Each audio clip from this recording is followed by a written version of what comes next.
Assalamualaikum warahmatullahi wabarakatuh. Selamat datang di channel YouTube SMA Muhammadiyah 1 Klaten Sekolah Para Juara. Halo students, gimana kabarnya hari ini? Semoga kalian tetap sehat dan selalu menjalankan kewajiban sebagai pelajar dengan baik. Terima kasih sudah klik video ini ya. Di video ini, kamu akan memperoleh informasi materi yang sangat bermanfaat dan dapat membantumu untuk menjawab tugas-tugas yang akan diberikan. Jangan lupa untuk catat dan rangkum materi ini agar dapat kamu gunakan untuk belajar lagi. Eits, tapi sebelum mulai pembahasannya, jangan lupa untuk klik tombol subscribe dan like video ini ya, biar kamu ikut mendukung sekolah kita agar menjadi sekolah yang terdepan dan lebih baik lagi. Oke, selamat belajar dan simak videonya baik-baik ya.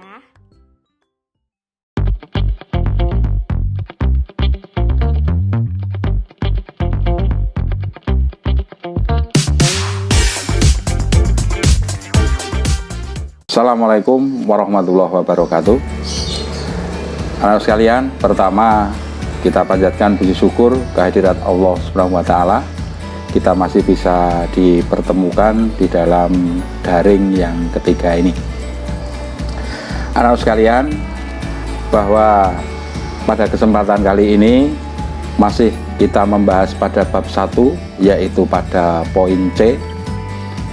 A dan B sudah video yang kedua kemarin, sekarang yang video ketiga kita akan bahas mengenai kasus pelanggaran hak dan pengingkaran kewajiban warga negara. Pelanggaran hak warga negara terjadi ketika warga negara tidak dapat menikmati atau memperoleh haknya sesuai sebagaimana diatur dalam sebuah undang-undang dasar atau undang-undang.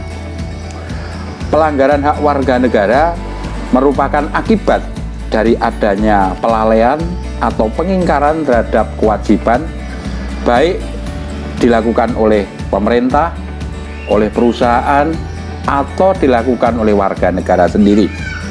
Di pelanggaran hak itu akibat dari adanya pelalaian atau pengingkaran kewajiban, dan itu bisa dilakukan oleh siapapun, baik itu pemerintah, perusahaan, maupun kita sebagai warga negara. Nah, di dalam pelanggaran hak dan pengingkaran kewajiban ini ada faktor-faktor yang menyebabkan terjadinya pelanggaran hak dan pengingkaran kewajiban. Itu ada 6. Yang pertama, sikap egois atau mementingkan diri sendiri. Jadi kalau kita itu mau menang sendiri, mementingkan diri kita sendiri, ini kita akan selalu menuntut hak, kadangkala melalaikan kewajiban. Di sikap egois ini yang pertama yang menyebabkan terjadinya pelanggaran hak. Yang kedua, rendahnya kesadaran hidup berbangsa dan bernegara. Jadi tingkat pendidikan mungkin bisa terjadi di situ, rendahnya kesadaran berbangsa bernegara oleh warga negara sendiri atau oleh masyarakat secara umum, sehingga menyebabkan terjadi pelanggaran hak dan pengingkaran kewajiban. Sikap tidak toleran, tidak sikap menghormati, tidak ada penghargaan, bahkan meremehkan orang lain. Jadi tidak ada sikap toleran. Toleransi itu asal kata dari tolerari, sikap sabar membiarkan orang lain untuk berbeda dengan kita. Yang keempat, penyalahgunaan kekuasaan. Ini tidak hanya pemerintah yang punya kekuasaan, itu banyak sekali. Bisa pemerintah, bisa seorang pimpinan perusahaan, bisa di dalam rumah tangga, bapak pun bisa menyalahgunakan kekuasaan sehingga bisa melanggar hak orang lain. Yang kelima, ketidaktegasan aparat penegak hukum. Kadangkala kita tahu aparat penegak hukum, alat-alat penegak hukum itu kurang tegas di dalam memberikan sanksi kepada pelanggar hukum. Dan yang terakhir, yang keenam adalah penyalahgunaan teknologi sehingga terjadi pelanggaran hak. Kita tahu di jejaring sosial kadangkala lewat Facebook, lewat perkenalan akhirnya terjadi penculikan. Itu adalah penyalahgunaan teknologi.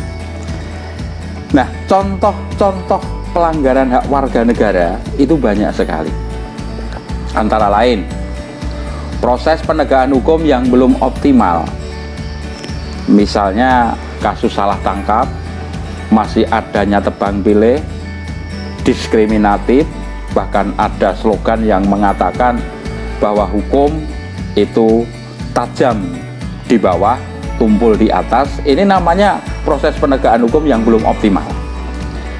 Contoh pelanggaran hak warga negara yang lain, tingkat kemiskinan dan pengangguran masih tinggi, sehingga amanat pasal 27 ayat 2 Undang-Undang Dasar tahun 1945 itu belum terpenuhi.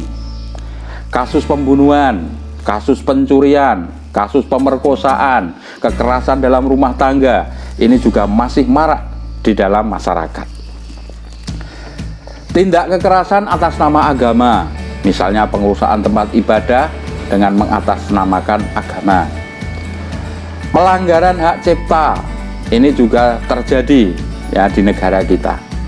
Nah, itulah contoh-contoh pelanggaran hak warga negara.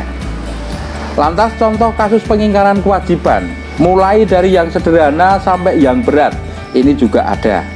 Misalnya sederhana, membuang sampah sembarangan, membuang sampah tidak pada tempatnya, melanggar aturan berlalu lintas, merusak fasilitas negara, tidak membayar pajak, bahkan tidak berpartisipasi dalam menciptakan keamanan ketertiban atau tidak menciptakan Kamtibmas. Inilah kasus-kasus pelanggaran hak dan pengingkaran kewajiban yang ada di dalam buku paket. Nanti dipelajari sendiri anak sekalian ya, untuk tugas nanti pada minggu berikutnya, tapi bukan berbentuk video tapi berbentuk PDF. Saya kira itu secara singkat ya. Sekali lagi saya mengingatkan, jaga kesehatan dan mudah-mudahan kita selalu ada pada lindungannya. Fastabiqul khairat. Assalamualaikum warahmatullahi wabarakatuh.